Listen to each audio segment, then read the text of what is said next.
نحمده ونصلي على رسوله الكريم اما بعد فاعوذ بالله من الشیطان الرجیم بسم اللہ الرحمن الرحیم۔ جناب صدر مجلس، معزز مہمان خصوصی، قابل صد احترام اساتذہ کرام اور میرے ہم سفر ساتھیوں، السلام علیکم۔ ہر جابر و ظالم کا کرتے ہیں چلو سرخم، ہر جابر و ظالم کا کرتے ہیں چلو سرخم، ہر پھول ہے فریادی آنکھوں میں لیے شبنم، دیکھا نہیں جاتا اب مظلوم کا یہ عالم، دیکھا نہیں جاتا اب مظلوم کا یہ عالم، جنگ پرستوں سے ہے ساتھا برہم، کشمیر کی وادی میں کیا پرچم۔ جناب والا، 27 اکتوبر 1947 کو بھارت نے اپنی فوجیں کشمیر میں اتار کر غیر قانونی قبضہ جما لیا، جو تاحال جاری ہے۔ اس دن کے بعد انسانی حقوق کی خلاف ورزیوں کا ایسا دور شروع ہوا کہ کشمیریوں کو ان کے بنیادی حقوق سے یکسر محروم کر دیا گیا۔ کشمیر اور پاکستان سمیت دنیا کے اکثر خطوں میں 27 اکتوبر یوم سیاہ کے طور پر منایا جاتا ہے۔ تو اسی مناسبت سے آج میں اپنے امن و حریت، عزم استقلال اور صبر برداشت کے الفاظ کو گلو میں پرو کر نہتے جان باز کشمیری کی سیاسی، اخلاقی، مذہبی مدد کرتے ہوئے ان کے زیب و زینت کے لیے پیش کرتا ہوں۔ جناب والا، میں آج ڈنکے کی چوٹ پر ظالم کے ظلم کو آشکارا کرتا ہوں۔ وہ کشمیر جہاں پھول کھلتے تھے، فضاؤں میں ابر پارے رقص کرتے تھے اور نرم ہواؤں کا گزر تھا، آج وہاں تاریخی اور موت کا سناٹا چھایا ہوا ہے۔ 1 کروڑ کشمیری پر انگارے برسائے جا رہے ہیں، سنگین کی نوک سے ان کی سری چھری کیے جا رہے ہیں۔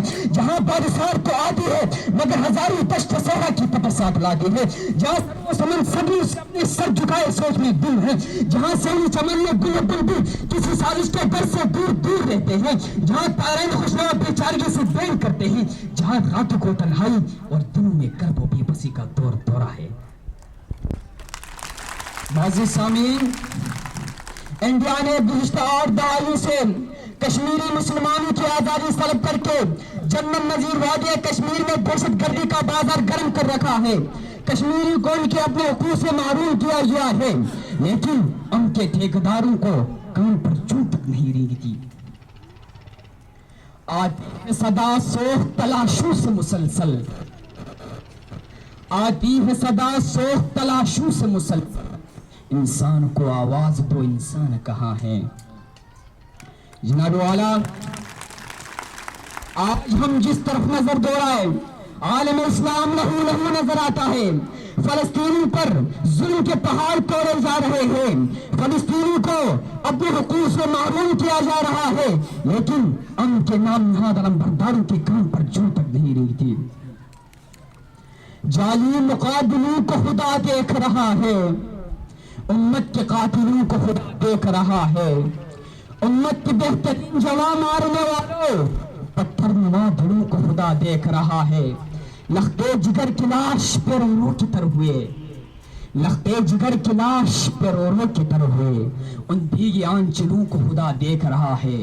دھس جائے گا ایک روز تو نمرود کی طرح، دھس جائے گا ایک روز تو نمرود کی طرح، جیسی جاہلوں کو خدا دیکھ رہا ہے۔ معزز سامعین، میں تہذیب و تمدن کے عالم برداروں سے پوچھنا چاہتا ہوں، کیا تمہیں دور سے بلبلاتے بچوں کی چیخیں سنائی نہیں دیتی؟ کیا اقوام متحدہ کے ایوانوں میں کوئی گونج سنائی نہیں دیتی؟ امن عالم کے رکھوالوں، کیا کشمیر کا غم دائمی ہے؟ کیا اس خزاں میں کوئی بہار نہیں؟ میں ان کے نام نہاد علم برداروں سے پوچھنا چاہتا ہوں کہ ان کے نام نہاد علم برداروں کو کشمیر کیوں نظر نہیں آ رہا؟ معزز سامعین، میں آج ایک بار پھر انڈیا اور اس کے حوالوں کو بتانا چاہتا ہوں کہ کشمیر کل بھی ہمارا تھا، کشمیر آج بھی ہمارا ہے۔ میرے قائد نے اسے شارج پاکستان اس لیے قرار دیا ہے کہ کشمیر اور پاکستان یکجان دو قارب ہے، ہمارا مذہب ایک ہے، ہماری ثقافت ایک ہے، ہمارا جغرافیہ ایک ہے۔ وہ دن دور نہیں جب ہندوستان منہ کی کھائے گا، اسے ذلیل رسوا کے کشمیر سے دم دبا کر بھاگنا پڑے گا، کیونکہ اب وادی جاگ چکی ہے، آزادی کے متوالے بیدار ہو چکے ہیں اور ظلم نے بھی تو آخر ایک دن مٹنا ہی ہے.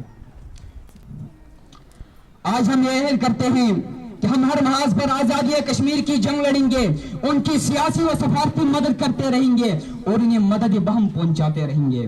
آخر میں چند دعائے اشعار کے ساتھ اجازت چاہوں گا.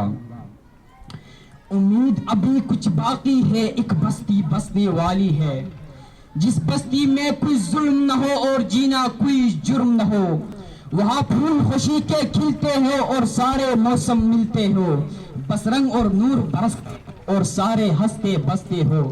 امید ہے ایسی بستی کی جہاں جھوٹ کا کاروبار نہ ہو اور دہشت کا بازار نہ ہو, اور جینا بھی دشوار نہ ہو اور مرنا بھی آزار نہ ہو.